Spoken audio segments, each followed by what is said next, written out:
Tonight on CBC Vancouver News. She was at home. She was by herself when this happened.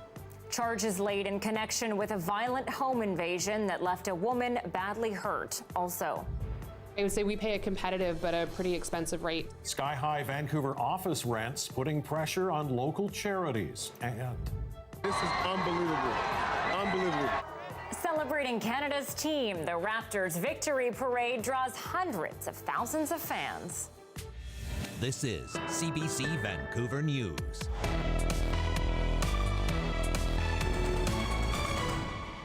good evening. Charges have been laid in connection with a violent home invasion in Vancouver that left a woman badly hurt. Tina Lovegreen joins us live now from the area where it happened. Tina?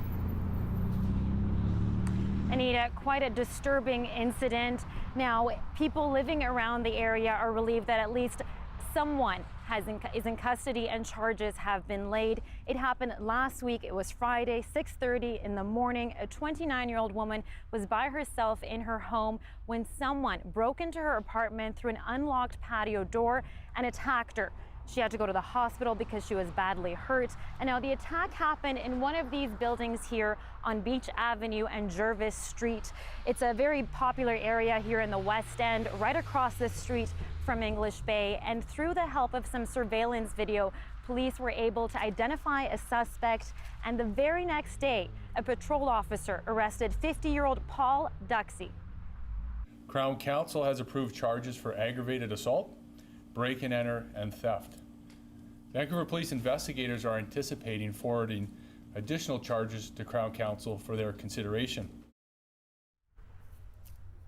Now, police say the two weren't known to each other, and investigators say a number of items were stolen from the apartment during the break-in, and Duxey is known to police for having a violent past. He remains in custody and is set to appear in court later this month. Anita, Mike? Tina Lovegreen live in the West End tonight. Thanks.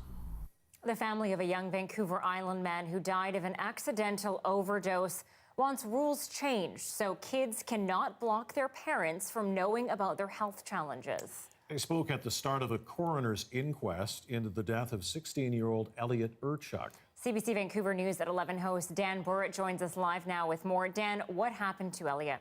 Well, he was just 16, as we heard. He was a young, active man. His parents say he was a kind, athletic boy who was prescribed opioids after he had 4 surgeries, some on his shoulder and jaw. They say they requested alternative medicines and access to his medical records when he showed signs of addiction. But they claim they were denied any input in his prescriptions because the medical system found Urchuk was old enough to manage his needs. His mother, Rachel Staples, says she knew her son was dead when she found him last April, even as she administered naloxone. His father says Elliot's death was preventable. In spite of struggling with an opiate dependency, I was truly proud of him. And I remember thinking, gee, once we get through this in a couple of years, I'm just so looking forward to having a beer with my son and enjoying a lifelong friendship. Brock Urchuk says they essentially orchestrated having Elliot committed to VGH under the Mental Health Act so they could have more time to figure out how to handle what he called Elliot's dependency on opiates. Still, Brock Urchuk argues the care was substandard, claiming he would have gotten better treatment at a dog kennel. This inquest is expected to last 8 days. Anita, Mike? Dan, thank you. An early morning house fire in Deep Cove had fire crews scrambling. A woman believed to be the sole occupant ended up in hospital with significant burns after fire engulfed the roof. Crews worked all night to get hoses on neighboring houses so they wouldn't burn. They actually noticed that there were significant smoke flames coming from the roof of the house. When they arrived, they were met again with a fully engulfed structure fire, and they were dealing with the homeowner who had significant burns, who had self-extricated from the house. There were also several pets in the home that were unaccounted for. The cause of the fire is under investigation. Well, it can already be a struggle for nonprofits to stay afloat, but adding to that pressure is the fact the cost to rent office space in Vancouver is up. As Rafferty Baker reports, some charities are being forced to get creative or risk folding altogether. This is a really great example of what we try to have in the boutique. Amy Robichaux runs the nonprofit Dress for Success, which empowers women to get professional jobs, many of which are downtown. So Robichaud says that's where the organization needs to be. RBC donates a $70,000 space, but the small nonprofit also needs to rent an administration office across the street. I would say we pay a competitive but a pretty expensive rate to be in a fairly small, not particularly desirable space. And rents in the downtown area are going up, on average more than 30% in 2 years. Robichaud's counterparts at other nonprofits say the cost of rent is a common theme. I would say it ranks, if not at the top for all of us, very near the top. It's right up there. In this city in particular, it's one of the top issues because it is such a huge part of our overhead, which we are obligated to keep so low. The executive director says nonprofits like hers are always under pressure from donors and sponsors to keep overhead down. But some things are beyond her control. This year, Vancouver saw downtown office rents rise on average 12.9%, according to a new CBRE report, the largest year-over-year increase in a Canadian city and the 7th biggest rise in the world. But Vancouver still ranks just 66th globally when it comes to overall cost. There's always a solution somewhere, but everyone is trying to rationalize and do more with less. Taylor says some organizations are getting creative, changing office floor plans to fit more staff, or simply moving to a cheaper neighborhood. But for some groups, moving isn't really an option. For any nonprofit, you're going to have inflation. The donors have to realize that there's inflationary costs. It's part of the cycle, and hopefully the donors can step up and donate more money. Taylor says Vancouver's global ranking of 66th in overall office rental costs makes it attractive for big companies to think about moving here. But with an already limited rental supply, that added interest may make the crunch for office space even more competitive for groups like Dress for Success, perhaps bringing on more steep rent increases in the years to come. Rafferty Baker, CBC News, Vancouver. Well, the province is trying to get more commuters out of their cars. A new program called Move, Commute, Connect was introduced today and encourages British Columbians to take up a more active transportation lifestyle.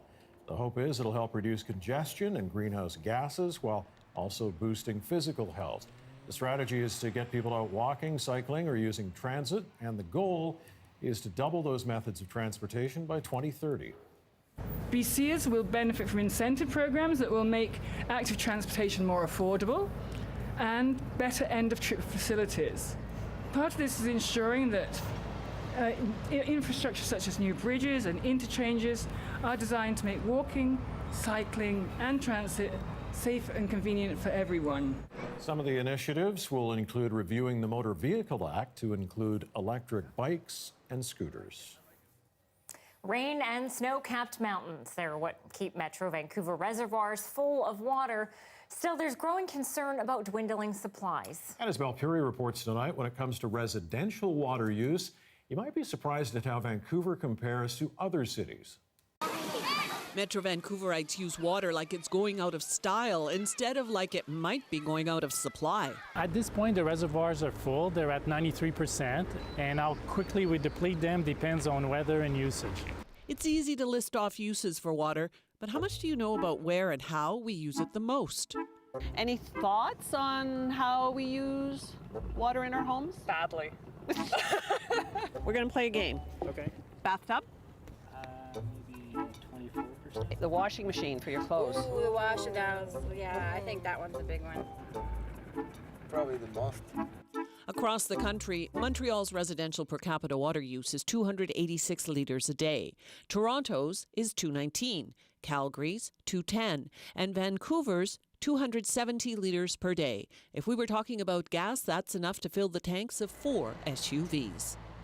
Over the past 20 years, water usage in the region has pretty much stayed the same. That's likely due to more public awareness and more energy-efficient buildings. But there's still one key issue. Most of us have no idea exactly how much water we use. That's because the majority of us pay a flat rate and then simply use as much as we want. Metro Vancouver municipalities all vary, but in the city of Vancouver, new residential buildings must have a meter to record water usage. We want to put a meter on every residence, on every user, because fundamentally it's the more equitable way of paying for water. A user pay system, though, has its critics who fear low-income people would take measures to keep down their water cost. People may think, well, then I can't bathe my kids every day, or just not like bathing them properly, being afraid to use water, and you shouldn't be afraid to use water for everyday things like baths, showers, cooking. Some activities use more water than others. Toilet. Toilet. Okay, we're good. Okay, you're feeling good? Yeah. 24% is flushing the toilet.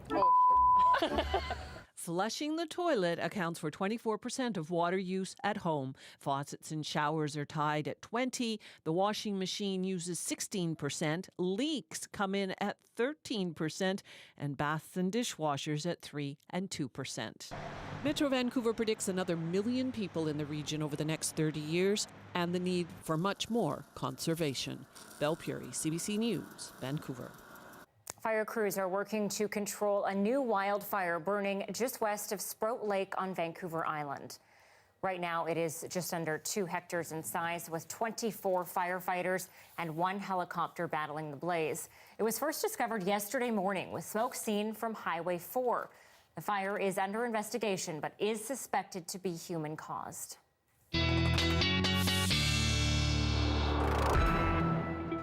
Okay, time for our first check of the forecast. Amy is here. A beautiful day. It's still very nice out there. It's gorgeous, yeah. We're not going to see much of a change until the overnights. We'll take a look at the fire rating across the province, and you can see right around Vancouver Island, we are dealing with fairly high, moderate to high risk rate, so very dry around that Sprout Lake area and for much of Vancouver Island. For much of the province, in fact, you can see that we are dealing with tinder dry conditions and not seeing much of a change. Today we did see very active weather for the BC Peace, and we do still have severe thunderstorm watches up for North and South Peace. So of course that means lightning strikes and no real chance of immeasurable precipitation, though we could see some hail and even some short, brief but intense shower activity. For us, we're going to see a little bit of drizzle moving in, believe it or not, by early tomorrow morning. We're definitely trending towards cooler and then slightly unsettled weather for the next couple of days. So we didn't see much in the way of active weather today. That low pressure system just hasn't made its way down towards us. But when it does, we will see that cloud rolling in overnight. I will say still quite humid as we saw today, and then tomorrow we'll start off with clouds. We have that chance of very early morning drizzle, and then we'll start to brighten up again in the afternoon. And we're just going to repeat that pattern, in fact, for Wednesday and Thursday. So seeing those clouds come in, at times we have that risk of drizzle or light showers, and then we'll brighten up in the afternoon. I think by Friday we see a ridge of high pressure setting in again, and that's going to send the temperatures back up, and we'll see those clear and sunny conditions just in time for the first official day of summer on Friday. Look forward to that. Thanks, Amy. You're welcome. Well, the man at the center of Prime Minister Justin Trudeau's controversial India trip last year has had charges against him stayed.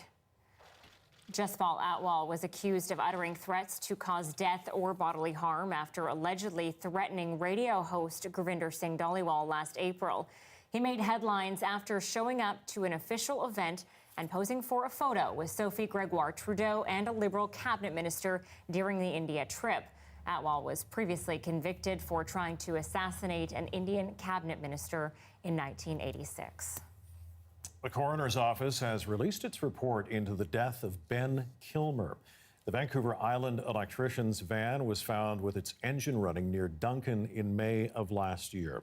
There had been an extensive public search for Kilmer. 5 months later, a hiker discovered his body about 7 kilometers from the van. The report concludes Kilmer had taken his own life. The coroner's office says it released the report because public interest outweighed the privacy of the deceased. Well, a new program is hoping to attract, train, and employ more women on the LNG Canada project in Kitimat. The new initiative, called Your Place, will fund training for 200 women in BC to work as heavy equipment operators, welders, electricians, and much more. Completion of the 4-week program will give women direct access to entry-level jobs on the LNG site. The province says this will help achieve its goal of doubling the number of women in trades by 2028. When we are 5% of the workforce in the building trades and we're 50% of the population, clearly, we need to get more into the trades. Construction on the $40 billion LNG project got the go-ahead back in October. It will see a pipeline carrying natural gas from Dawson Creek to a processing plant in Kitimat, where the gas will be liquefied for overseas export. And a decision on the long-delayed Trans Mountain pipeline expansion comes down tomorrow. The federal government is expected to make an announcement on the controversial project, which has been mired in political and legal uncertainty. Last year, Ottawa stepped in to buy the pipeline at a cost of $4.5 billion, but it was forced to put the project on hold after the Federal Court of Appeal ruled it had not had adequate consultations with Indigenous peoples. We'll have a more in-depth preview of the upcoming decision a little bit later in this newscast. And make sure you are connected with us online for the latest on that decision tomorrow. You can tune in for our live coverage on our free CBC Gem mobile app. And follow us on Twitter at CBC News BC, and watch us on Facebook and YouTube by searching for CBC Vancouver. Hundreds of thousands of people turned out in Toronto today for the Raptors victory parade and rally. The celebration was marred by a shooting that left 4 people seriously hurt. More details coming up.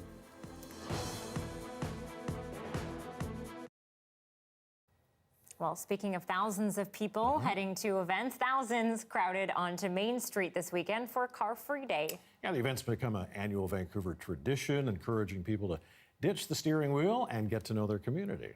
As our John Hernandez reports, its growing popularity has some experts calling for more car-free zones across the city. Between the live music, vendors, and large crowds, you might forget this is even a street. I think it's great. Yeah, we should have more of these days. For more than a decade, Car Free Day has grown from a small neighborhood event to a full-on 21-block street festival, promoting community and sustainability. And we're in a serious global warming crisis situation, and getting more people on transit is one way that we can reduce our carbon emissions. I think we don't realize how much we subsidize cars on the roads, and the fact that a lot of public infrastructure, which is supposed to be shared for bikes, for people who walk, is taken over by cars. Ultimately, the answer is always going to have to be less cars. For former Vancouver Chief Planner Brent Todderin, the event is an interesting case study of what the city could be without so many vehicles. The best thing about Car Free Day is the crowds of people. It's a great public happening, and it's amazing what you can fit and the amount of people you can fit when you move the cars out. Oh, okay, cool. Thank you. The city of Vancouver has made strides getting people out of their cars. Half of commuters here walk, cycle, or use public transit. By 2040, the city hopes that number will rise to 2/3. But that doesn't mean there will be fewer cars on the road. The trends are heading in the right direction, but yet there's still more cars as an absolute number. Less percentage, but more as an absolute number. The city is expected to grow by more than 100,000 residents over the next 20 years, and there are only so many roads.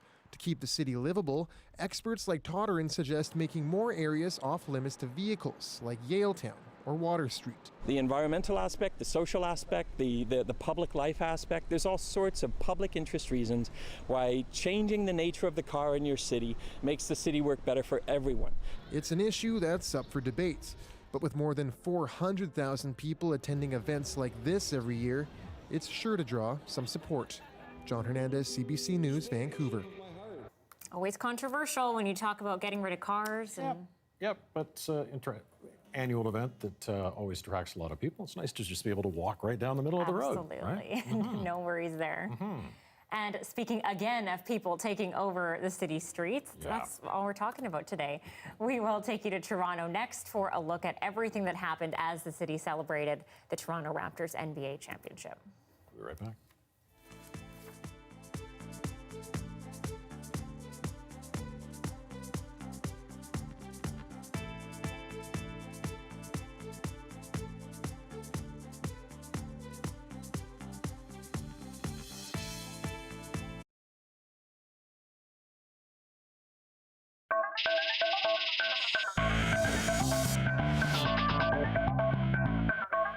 The streets of Toronto's downtown core have been buzzing all day as the Raptors and their fans celebrated the team's first NBA championship. Yes, but the celebration was marred when gunfire near City Hall left 4 people injured. Katie Nicholson has more. A camera trying to capture a moment of triumph, unexpectedly caught a moment of terror. Shots fired in the middle of a packed crowd. Moments of panic and confusion. The crowd scatters. And first responders moved in. A bunch of people start coming, and then people start falling down, and then they start going on top, and I just saw my wife on the ground, another friend, and start holding people, and we didn't know, and then we just run away. We all kind of just boom and ran. It was terrifying, it was surreal. It was like a stampede, like something out of a movie. Police don't yet know how many were injured in that stampede, but they know 4 people have gunshot wounds. None of them are life-threatening at this point in time, but I'm grateful that the resolve to the situation was as quick as it was, and we were able to continue on with the rest of the event. With so many people jammed into a few city blocks, it could have been worse, much worse. Like, why would anybody bring a weapon to an event like that, and then brings a weapon and uses it in a public space? It really, frankly, it's an outrageous offense, and it's an offense that victimizes the entire city. But Toronto was in no mood to be victimized today. Calm prevailed, in large part thanks to some coaching from the stage. I want to make sure everybody stays calm right now. Okay, please stay calm. I'm getting information that we're dealing with a situation that's not far from here. This is serious. Today would not be about a shooting. Today would be about one thing. This is about love, it's about rejoicing, it's about the Toronto Raptors, it's about you, the greatest fans in the world. Katie Nicholson, CBC News, Toronto. Okay, so the Raptors may have made today happen, all those celebrations, but it was the fans that made the whole thing so powerful. Chris Glover shows us that experience. They paraded in like royalty, arriving fashionably late. I can't believe that we got that close. I'm overwhelmed. And overwhelming crowds lining the street, 30 to 40 people deep, many taking wild risks to get the best vantage point. This is great for the city. This is great for the country. Go Raptors, right? Fans came from everywhere. All the way from Windsor! All the way from Melbourne, Australia. And no one seemed to mind waiting. What do you think this place is going to look like and sound like as soon as the Raptors buses come through here? Like a volcano is about to erupt.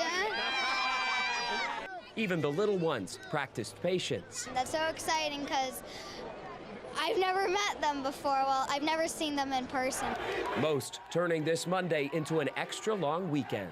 Toronto deserves this. Let's go, baby. For those who were working today, that basically stopped, and for long periods of time, so did the parade itself. So many people, the streets were clogged, and the chants changed.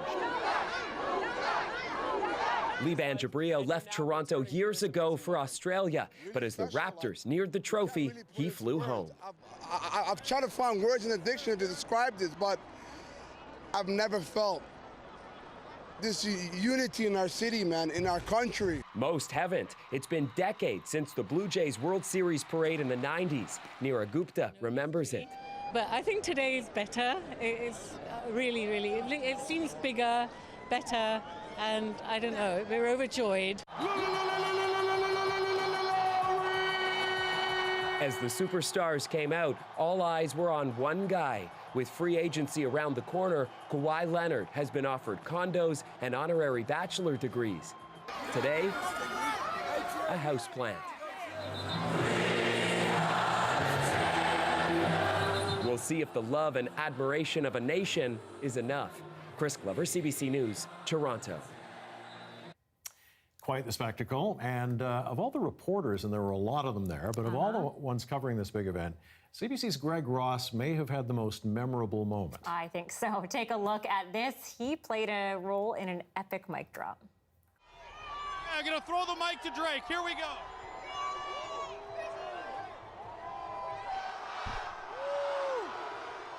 Hey, coming to you live from the big city with the greatest in the world, the champions. I don't even know who this is. He got on a nice plaid jacket. We out here. Hey.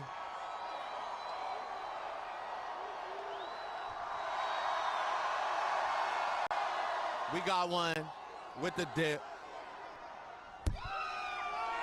That was amazing.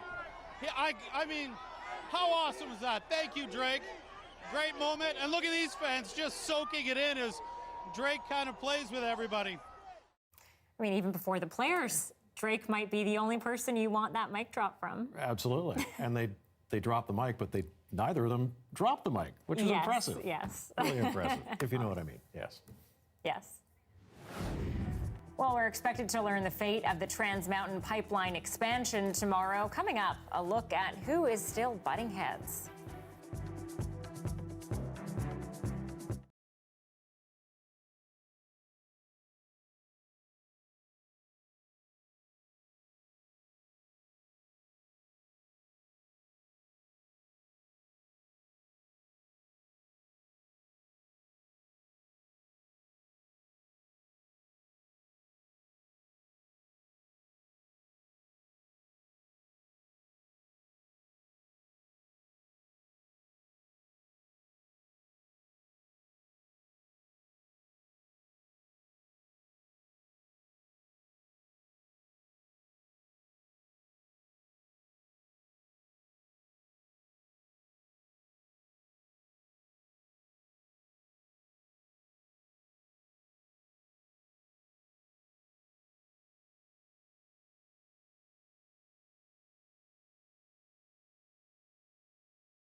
Here are some of the stories we're following tonight on CBC Vancouver News.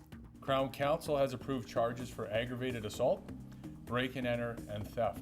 Charges have now been laid in a violent home invasion in Vancouver's West End that left a woman seriously hurt last week. Neighbors are relieved, but police do say the suspect and victim do not know each other. In this city in particular, it's one of the top issues because it is such a huge part of our overhead. Sky-high office rents in Vancouver are putting pressure on local charities. The cost has gone up nearly 13% over last year, increasing 31% in the past 2 years. Nonprofits say they are under pressure to keep overheads down, and this makes it challenging.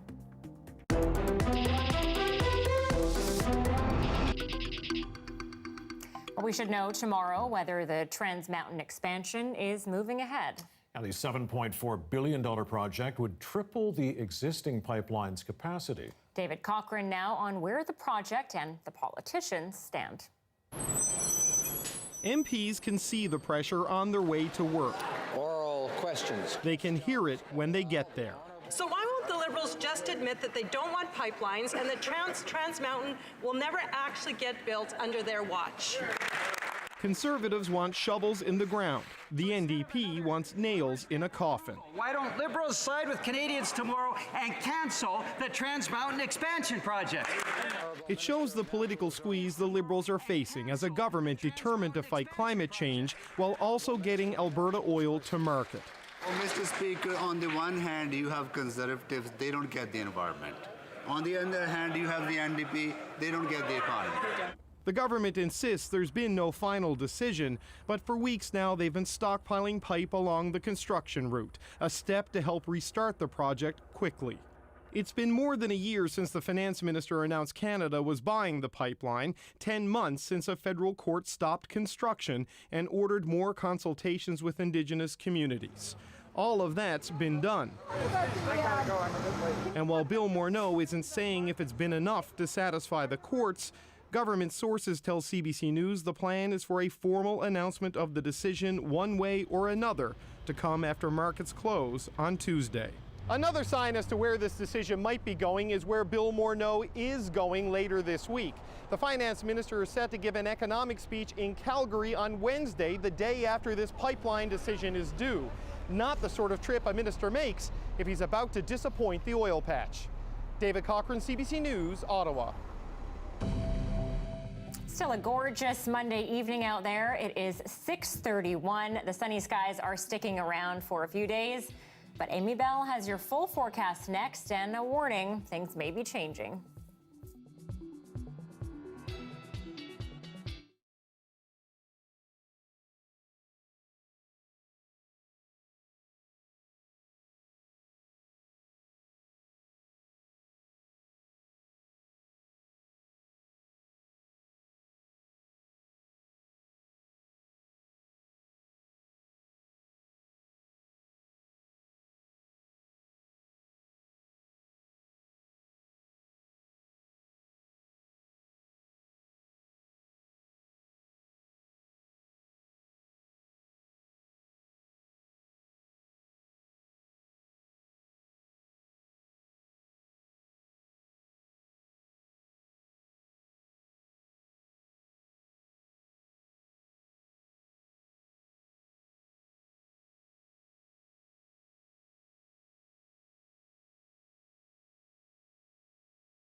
In December, an arrest was made that put Canada into the middle of a trade war between the United States and China. Ms. Munn, what do you have to say to the charges? Download Sanction today at cbc.ca/sanctioned or wherever you get your podcasts.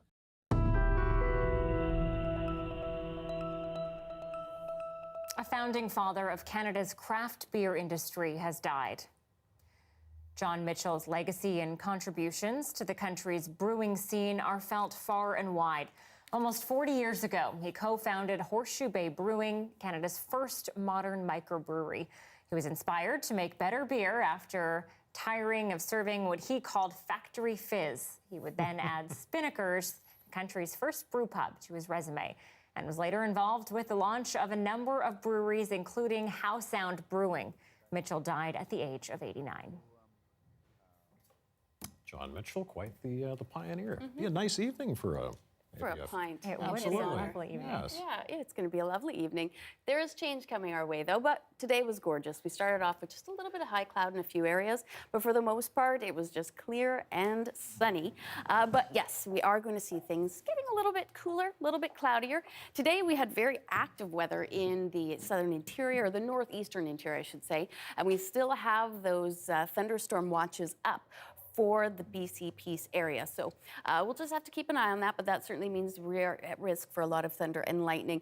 That system, though, not quite making its way down to us today, that low pressure system that's been sitting just in the center of the province. So we see this very unstable air mass just clearing up a little bit at times tomorrow afternoon and then reforming. So what we're going to see over the next several days is this continuing pattern of overnight clouds moving in, and then we have a chance of some morning drizzle, very early morning, and any precipitation will be very, very light, and then we'll brighten up again in the afternoon, but we're going to keep seeing these cells dropping down, and that is going to continue to keep things just a little bit cooler. We do have showers for much of the north coast today, and unfortunately that is going to continue for tomorrow as well. Taking a look further on, we are looking at just, as I mentioned, a chance of some showers in the Fraser Valley to start. Showers isn't even really what I want to call it. It is just very sort of drizzle. It would almost just feel like it's very humid at times.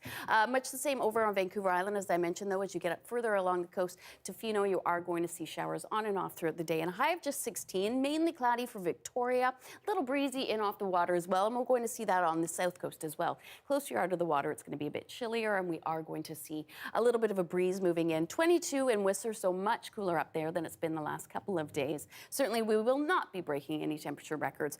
Prince George, 16 with a mix of sun and cloud, 20 for Williams Lake, and Cranbrook again tomorrow. Very intense weather systems. We are going to see that risk of thunder, lightning, even the risk of some intense showers or hail. So very dry in the area. We'll keep an eye on things for the Okanagan. Mix of sun and cloud and temperatures in the high 20s. And Dease Lake, just a chance of showers in the morning. Taking a look at the 5-day forecast, as I mentioned, cooler, trending cooler, and then just dealing with that shower activity at times in the early morning hours. So we'll see that drizzle clearing out tomorrow morning, and the clouds will break up, and we'll get sunshine and a high of 22. Cooler, though, for Wednesday, Thursday, we're just hitting around 19. And then Friday, we get a little bit warmer, clear, sunny skies, and looking good for Saturday. Sunday, at this point, I think we'll see a return to that unsettled weather. I knew it was getting bad. I didn't know it was this soon. I would say it's bad. Thanks, Amy. You're welcome.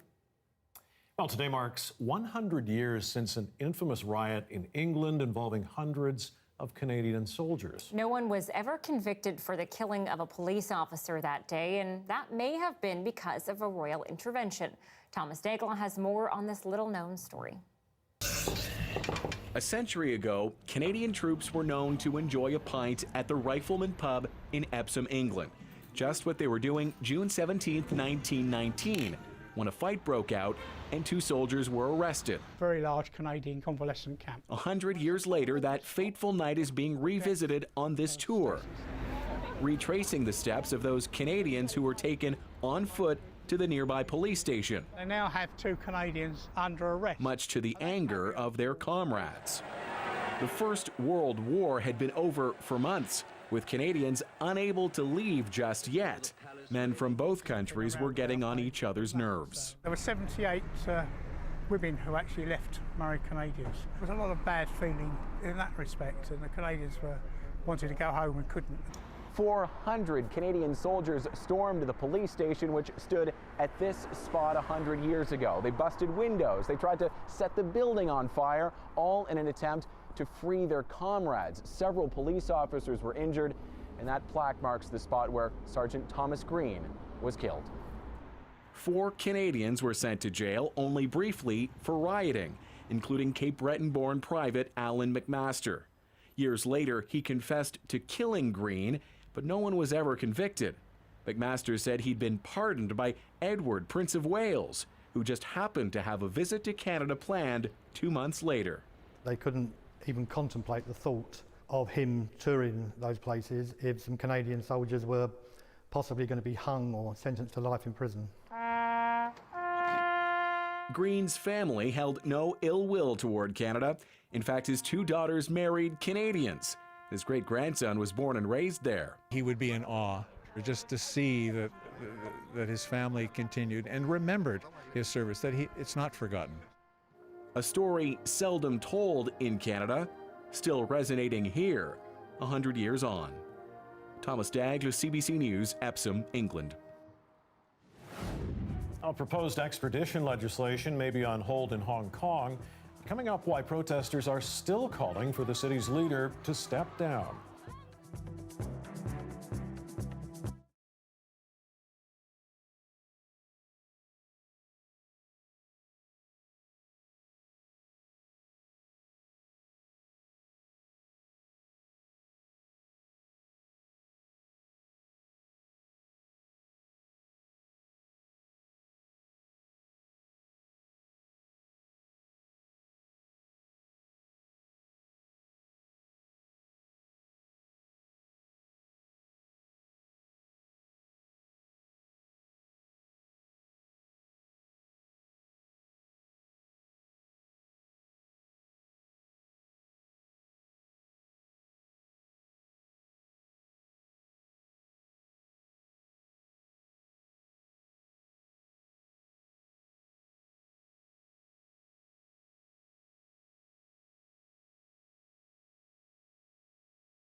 Well, the crowds no longer number in the millions, but anger in Hong Kong is still simmering over a controversial extradition bill now in limbo. As Sasha Petrusek reports, demonstrators want the bill killed and Hong Kong's leader, Carrie Lam, gone.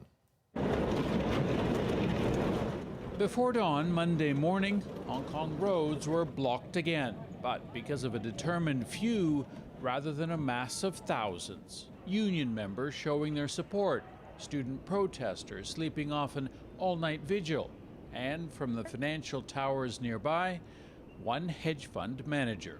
Hong Kong government should really think independently, just not listen to Beijing. It was a far cry from Sunday's mass protest, when as many as 2 million people jammed Hong Kong's core. demanding that its Chinese-backed government abandon plans for a law that would allow extraditions to mainland China. A pledge to suspend those plans from Hong Kong's leader isn't good enough, and neither is an apology for how she handled the controversy. I think that it is not all about apologizing anymore.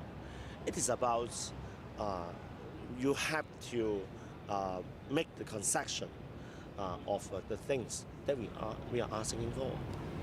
Some do worry whether they'll be able to keep up the protests.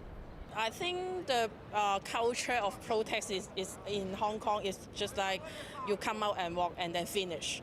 Yeah, so no further action. And maybe like after 1 week they already forgot about this issue. Or it seems that way.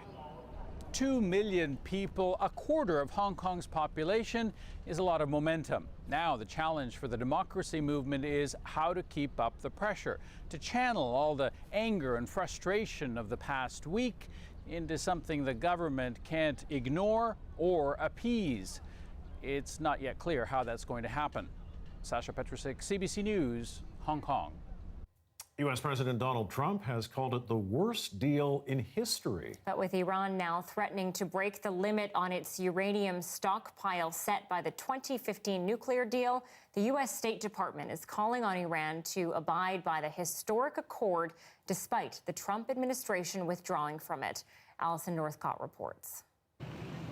In just 10 days, Iran says its stockpile of enriched uranium could be increased to levels that breach the 2015 nuclear deal. The U.S. walked away from the deal a year ago and started reimposing strict economic sanctions on Iran. Other signatories are trying to keep the deal alive. Our focus is not to enter into a blame game or giving responsibility for a collapse of a deal that might come.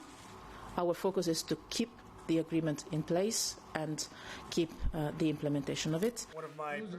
Iran is looking to Europe for economic relief and says there is still time. What we need is to see that they are doing their own parts and commitments. Either they are not able to do what they want to do, or they don't have the willingness to do so. Tensions between the U.S. and Iran continue to grow. The U.S. has blamed Iran for an attack on 2 oil tankers in the Gulf of Oman last week. Iran has denied any involvement.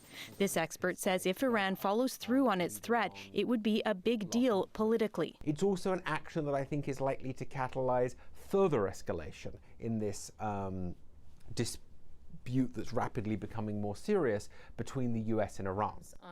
Today, the Trump administration called for international pressure on Iran. So we, would say to the international community that we should not yield to nuclear extortion by the Iranian regime. French President Emmanuel Macron said he regrets Iran's announcement and said his country will do all it can to help find a possible path for dialogue. Alison Northcott, CBC News, Washington. Quebec's new law restricting religious symbols is facing its first challenge less than a day after being passed. The passage of Bill 21 legalizes discrimination.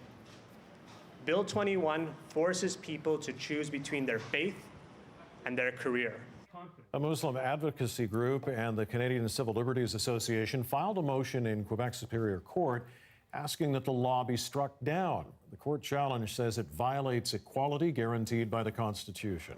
The province's majority government used a parliamentary mechanism called closure to push Bill 21 into law last night. It bars public school teachers, police officers, and other government workers in positions of authority from wearing religious symbols at work. Well, tonight we begin our new series on climate change, looking at the challenges it poses for communities, livelihoods, and our health. We'll also be talking to Canadians who are working to reduce the consequences of climate change. It all starts with the CBC's Peter Armstrong, who met a man dealing with the effects in his own backyard. This isn't exactly waterfront property, and yet this North Toronto neighborhood is the new front line in the race to adapt to climate change. So the water's like up to here? It's up to here, and then the glass in the basement door breaks. Mike Mattos's basement was ruined when a freak storm flooded his neighborhood in 2013. That storm was just the first of many here, fundamentally changing how we think of flood risks. You've got climate change with these sudden storms, you've got urbanization with the runoff issues, and you've got bad infrastructure. Well, the water came... Instead of restoring what he lost, Matos used insurance money and another $40,000 of his own to fortify his house. Well, we call this our seawall. He's built up a concrete barrier around his back door and installed a series of sump pumps. He has insurance, but like many here, Matos wonders how long he'll remain insurable. If I get flooded very often, they'll cancel it. As both the severity and frequency of those storms rises, as outdated infrastructure decisions come home to roost, it's not just homeowners worried about all that water. Climate change is massive. We protect 1 in 5 Canadians. The CEO of one of Canada's biggest insurance companies has made climate change a company priority. It is existential for our business. So Intact is using data to drive change, funding one of Canada's biggest climate change research centers at the University of Waterloo. And the numbers aren't pretty. This kind of flooding is going to get worse. And yes, Brindamore admits some homes will become simply uninsurable. If you're in a zone that gets flooded repeatedly, or where the odds of being flooded has increased meaningfully, it'll be hard to find insurance from private capitals. For decades, our society debated whether these changes were actually happening, and even if they were, was anything going to change in our neighborhoods? Well, now, clearly, the risk is all too real, but it's no longer environmentalists saying that. It's a $16.5 billion insurance company that's in the business of risk, and right now, it says risk is booming. Peter Armstrong, CBC News, Toronto. And you can explore the effects of climate change yourself in depth on our website. Go to cbc.ca/inourbackyard. Starting in September, just a few weeks before the federal election, some first-time home buyers will have access to a new program to help reduce mortgage payments. Federal government originally announced it in the March budget, but as the CBC's Jacqueline Hansen reports, more details were revealed today. Starting on September 2nd, 2019, this program will make it more affordable for young Canadians to buy their first home. The new program is essentially an interest-free loan. Canada's housing agency, CMHC, will kick in cash the equivalent of 5 or 10% of the value of a house. Young middle-class Canadians unfortunately feel priced out of much of the market in our large, vibrant and growing cities. But for prospective buyers in some of Canada's hottest housing markets, qualifying may be tough. The house price can't be more than about $560,000. The buyer's annual income must be below $120,000, and they need a down payment of at least 5%. Is this program meeting this goal of helping them saving more? Yes, if you are eligible for this program. But in reality, I don't think that a lot of people will be eligible for this program. Still, the government expects up to 100,000 people will take them up on the offer. For those buyers who do, it could shave up to $300 off their monthly mortgage payment.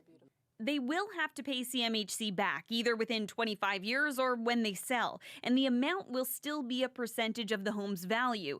If it has gone up, the amount of money owed goes up, and if it's gone down, they'll owe less. If the price goes down, then CMHC also shares the loss involved in the price going down.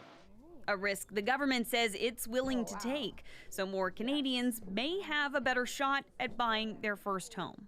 Jacqueline Hansen, CBC News, Mississauga.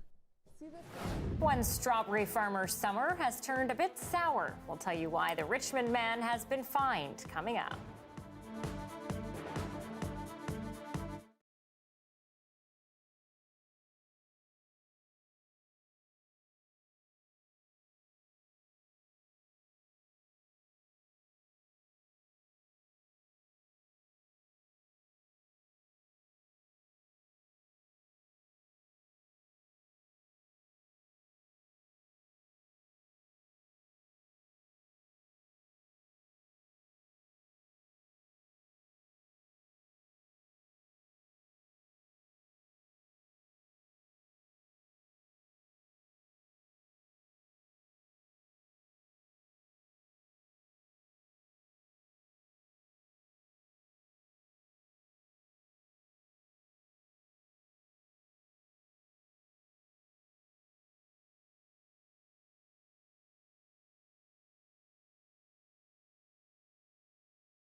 Hi, I'm Amy Bell, and here's what's in your CBC Vancouver inbox.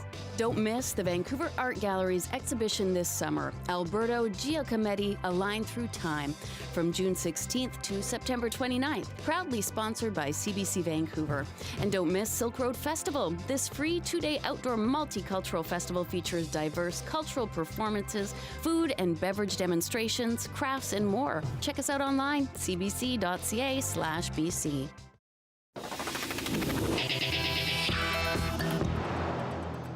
The strawberry season has turned a bit sour for a farmer in Richmond. Yes, he's been ordered to take down a makeshift billboard he's had up for more than 4 decades. As our John Hernandez reports tonight, he's also been slapped with a hefty fine. Thank you very much. Thank you. See you again. There's a lot of reasons customers keep coming back to this Richmond strawberry farm. I like the fact that they don't spray it. I like the fact that it's a family farm that's had this plot for generations. It's fun. There's a nice breeze. Customers have been coming here for decades, and this sign, bolted to the side of an old potato trailer, has helped spread the word. It was in a perfect location as far as I was concerned. Being there for 40 years, it was a directional sign. It was an industry sign that told you that strawberries were in season, as you see. Bill Zeilmans has parked his makeshift billboard here at Knight Street and Westminster Highway every spring since the 1970s.